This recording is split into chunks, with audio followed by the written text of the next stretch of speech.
Nu, spēle sākām labi, agresīvi spēlējām vienlīdzīgi. Tas pirmais periods bija gan mums, gan viņiem labi momenti. Otrais periods mums arī labs bija šoreiz. Parasti vienmēr mums pirms spēles saka, jānospēlē labs otrais periods. Pastāst par savu vārdu gūmu. Pirmais šajā čempionātā. Kā izdevās tev gūt vārdus?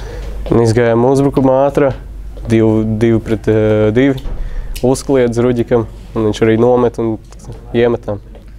Kas varbūt būtu uz priekšdienām jādara uz nākamo spēli, kas jāuzlabo kādu aspektu?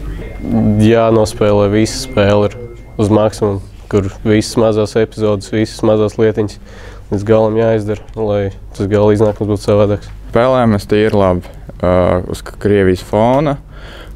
Metiens mums arī, kā saka, veidojam bīstams moments. Varbūt kaut kur pietrūk, varbūt kaut kur meistarība, es nezinu, precizitāte drīzāk. Un viņi vairāk realizē, un tas ir viss.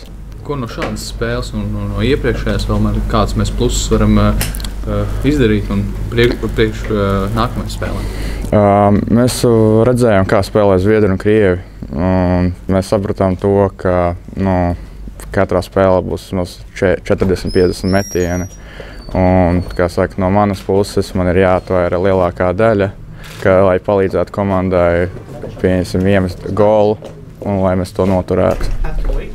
Kādas ir sajūtas? Tev labāk patīk, ka vairāk tiek mest pa taviem vārtiem vai arī daudz? Jā, protams, ir labāk sajūta, ka tev vairāk pa taviem vārtiem met, ja tu vienmēr esi tad spēlē un tev nav atslābuma sajūta.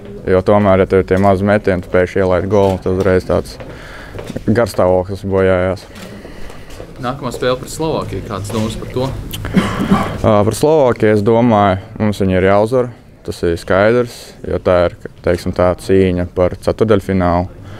Un tā ir pati atbildīgākā spēle turnīrā pagaidām.